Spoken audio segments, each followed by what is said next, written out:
ನಮಸ್ಕಾರ ಎಲ್ರಿಗೂ. ಗಂಡ ಹೆಂಡತಿ ಸಂಬಂಧ ಇದು ಕೇವಲ ಎರಡು ಜನರ ನಡುವೆ ಇರುವ ಸಂಬಂಧ ಅಲ್ಲ. ಇದು ಎರಡು ಕುಟುಂಬಗಳನ್ನು ಜೋಡಿಸುವ ಪವಿತ್ರವಾದ ಬಾಂಧವ್ಯ. ಮದುವೆಯ ದಿನ ಎಲ್ಲವೂ ಸುಂದರವಾಗಿರುತ್ತದೆ. ಆದರೆ ನಿಜವಾದ ಜೀವನ ಮದುವೆಯ ನಂತರ ಆರಂಭವಾಗುತ್ತದೆ.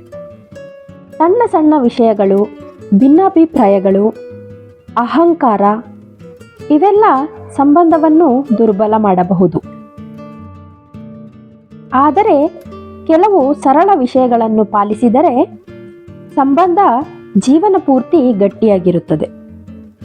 ಇಂದು ಆ 10 ಮುಖ್ಯ ವಿಷಯಗಳ ಬಗ್ಗೆ ನಾನಿವತ್ತು ತಿಳಿಸ್ಕೊಡ್ತೀನಿ. ಮೊದಲನೇದು ನಂಬಿಕೆ. ನಂಬಿಕೆ ಇಲ್ಲದ ಸಂಬಂಧ ಹೆಚ್ಚು ದಿನ ಉಳಿಯುವುದಿಲ್ಲ. ಮೊಬೈಲ್ ಪರಿಶೀಲಿಸುವುದು, ಅನುಮಾನ ಪಡುವುದು ಇವು ಪ್ರೀತಿಯನ್ನು ನಿಧಾನವಾಗಿ ಕೊಲ್ಲುತ್ತವೆ. ಮೊದಲು ನಂಬಿಕೆ ಕೊಡಿ, ನಂಬಿಕೆ ಪಡೆಯಿರಿ. ಎರಡನೇದು ಮಾತುಕತೆ. ಸಮಸ್ಯೆ ಬಂದಾಗ ಮೌನವಾಗಬೇಡಿ. ಶಾಂತವಾಗಿ ಕುಳಿತು ಮಾತನಾಡಿ. ಮನಸ್ಸಿನ ಮಾತು ಹಂಚಿಕೊಂಡರೆ ಮಾತ್ರ ತಪ್ಪು ಅರ್ಥ ಕಡಿಮೆಯಾಗುತ್ತದೆ.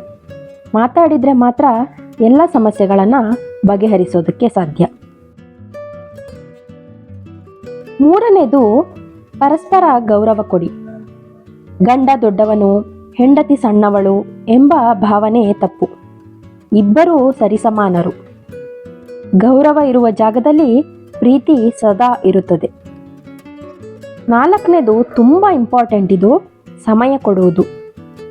ಕೆಲಸ ಎಷ್ಟು ಬ್ಯುಸಿ ಇದ್ದರೂ ದಿನಕ್ಕೆ ಸ್ವಲ್ಪ ಸಮಯ ಒಟ್ಟಿಗೆ ಕಳೆಯಿರಿ. ಒಟ್ಟಿಗೆ ಊಟ ಮಾಡುವುದು, ವಾಕ್ ಹೋಗುವುದು ಇವೆಲ್ಲವೂ ಸಂಬಂಧವನ್ನು ಗಟ್ಟಿಯಾಗಿಸುತ್ತದೆ. ಐದನೇದು ಕ್ಷಮಿಸುವ ಗುಣ. ತಪ್ಪು ಎಲ್ಲರಿಂದನೂ ಆಗುತ್ತದೆ. ಪ್ರತಿ ತಪ್ಪನ್ನು ಮನಸ್ಸಿನಲ್ಲಿಟ್ಟುಕೊಂಡರೆ ಸಂಬಂಧ ಗಟ್ಟಿಯಾಗುವುದಿಲ್ಲ, ದುರ್ಬಲವಾಗುತ್ತದೆ. ಕ್ಷಮಿಸಿದರೆ ಮನಸ್ಸು ಹಗುರವಾಗುತ್ತದೆ. ಕ್ಷಮೆ ಕೇಳೋದ್ರಿಂದನೂ ಕೂಡ ಮನಸ್ಸು ಹಗುರವಾಗುತ್ತದೆ. ಆರನೇದು ಅಹಂಕಾರ ಬಿಟ್ಟುಬಿಡಿ. ನಾನು ಸರಿ ಅನ್ನೋ ಅಹಂಕಾರ ಬಹಳ ಸಂಬಂಧವನ್ನು ಹಾಳು ಮಾಡಿದೆ. ಒಮ್ಮೆ ಸರಿ, ನನ್ನ ತಪ್ಪು ಅನ್ನೋದ್ರಿಂದ ಸಂಬಂಧ ಉಳಿಯಬಹುದು. ತಪ್ಪು ಎಲ್ಲರೂ ಮಾಡ್ತಾರೆ, ಸರಿನೂ ಎಲ್ಲರೂ ಮಾಡ್ತಾರೆ, ನನ್ನದು ತಪ್ಪಿರಬಹುದು ಅಂತ ಹೇಳಿ ಸುಮ್ಮನಿದ್ದುಬಿಟ್ರೆ ಸಂಬಂಧ ಉಳಿಯುತ್ತೆ. ಏಳನೇದು ಪ್ರೀತಿ ತೋರಿಸುವುದು. ಪ್ರೀತಿ ಮನಸ್ಸಿನಲ್ಲಿ ಮಾತ್ರ ಇರಬಾರ್ದು, ಮಾತಿನಲ್ಲಿ ಹೇಳಿ. ಸಣ್ಣ ಸರ್ಪ್ರೈಸ್, ಸಣ್ಣ ಮೆಚ್ಚುಗೆ ಇವು ದೊಡ್ಡ ಸಂತೋಷವನ್ನು ಕೊಡುತ್ತವೆ. ಪ್ರೀತಿ ಮನಸ್ಸಿನಲ್ಲಿದ್ದರೆ ಯಾರಿಗೂ ಕೂಡ ಅದನ್ನು ನೋಡೋದಕ್ಕಾಗಲ್ಲ. ಆದ್ದರಿಂದ ಮಾತಿನಲ್ಲಿ ಹೇಳಿ, ಆವಾಗ ಮಾತ್ರ ಪ್ರೀತಿ ಇದೆ ಅಂತ ಗೊತ್ತಾಗೋದು. ಎಂಟನೇದು ಬೆಂಬಲ ಕೊಡಿ. ಸಂಕಷ್ಟದಲ್ಲಿ ಕೈ ಬಿಡಬೇಡಿ. ನಾನು ಇದ್ದೀನಿ ಅನ್ನೋ ಧೈರ್ಯ ಕೊಡಿ. ಒಬ್ಬರ ಕನಸುಗಳಿಗೆ ಮತ್ತೊಬ್ಬರು ಬೆಂಬಲ ನೀಡಿ. ಅಲ್ಲಿ ನಿಜವಾದ ಸಂಗಾತಿತನ ಇರುತ್ತದೆ. ಕಷ್ಟ ಬಂದಾಗ ಸಂಗಾತಿಯಾದವರು ಕೈ ಬಿಡಬೇಡಿ. ನನಗೆ ನೀನು, ನಿನಗೆ ನಾನು ಅನ್ನೋ ಬೆಂಬಲ ಇರಬೇಕಾಗತ್ತೆ. ಒಂಬತ್ತನೇದು ತುಂಬ ಮುಖ್ಯವಾಗಿ ಬೇಕಾದಂಥದ್ದು, ಕುಟುಂಬದ ಮುಂದೆ ಅವಮಾನ ಮಾಡಬೇಡಿ. ಎಲ್ಲರ ಮುಂದೆ ಕೀಳಾಗಿ ಮಾತಾಡುವುದು ಮನಸ್ಸಿಗೆ ನೋವು ಕೊಡುತ್ತದೆ. ಸಮಸ್ಯೆ ಇದ್ದರೆ ಇಬ್ಬರ ಮಧ್ಯೆ ಮಾತಾಡಿ, ಅದನ್ನು ಬೇರೆಯವರ ಮುಂದೆ ತೋರಿಸೋದಕ್ಕೆ ಹೋಗಬೇಡಿ. ಹತ್ತನೇದು ದೇವರಂತೆ ಅಲ್ಲ, ಮನುಷ್ಯರಂತೆ ನೋಡಿ. ಯಾರು ಕೂಡ ಪರ್ಫೆಕ್ಟ್ ಅಲ್ಲ. ಅಪೂರ್ಣತೆಯನ್ನು ಒಪ್ಪಿಕೊಂಡರೆ ಮಾತ್ರ ಸಂಬಂಧ ಪೂರ್ಣವಾಗುತ್ತದೆ.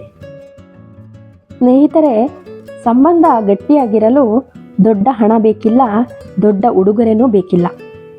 ಅರ್ಥ ಮಾಡಿಕೊಳ್ಳುವ ಮನಸ್ಸು, ಪ್ರೀತಿ, ಗೌರವ ಈ 3 ಇದ್ದರೆ ಆ ಸಂಸಾರ ಸುಖವಾಗಿರುತ್ತೆ.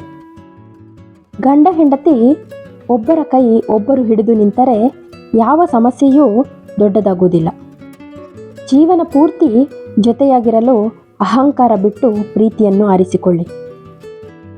ಗಂಡ ಹೆಂಡತಿ ಸಂಬಂಧ ಗಟ್ಟಿಯಾಗಿರಲು ಇವಿಷ್ಟು ಸರಳ ಮಾರ್ಗಗಳನ್ನು ನೀವು ಅನುಸರಿಸಿದರೆ ನಿಮ್ಮ ಮಧ್ಯೆ ಯಾರೂ ಕೂಡ ಬರೋದಕ್ಕೆ ಸಾಧ್ಯ ಇಲ್ಲ. ನಿಮ್ಮ ಸಂಬಂಧ ಇನ್ನಷ್ಟು ಗಟ್ಟಿಯಾಗುತ್ತೆ. ಈ ವಿಡಿಯೋ ಇಷ್ಟ ಆದರೆ ಲೈಕ್ ಮಾಡಿ, ಹಾಗೆಯೇ ಸಬ್ಸ್ಕ್ರೈಬ್ ಮಾಡಿ. ನಿಮ್ಮ ಅನಿಸಿಕೆ ಅಭಿಪ್ರಾಯಗಳನ್ನು ಕಮೆಂಟ್ ಸೆಕ್ಷನಲ್ಲಿ ಕಮೆಂಟ್ ಮಾಡಿ. ಎಲ್ಲರೂ ವಿಡಿಯೋಸ್ನ ನೋಡ್ತೀರಾ, ಆದರೆ ಲೈಕ್ ಮಾಡಲ್ಲ. ಪ್ಲೀಸ್ ಲೈಕ್ ಮಾಡಿ, ಹಾಗೆ ಕಮೆಂಟ್ ಕೂಡ ಮಾಡಿ. ಮತ್ತೆ ಮುಂದಿನ ವಿಡಿಯೋದಲ್ಲಿ ಸಿಗೋಣ. ನಮಸ್ಕಾರ.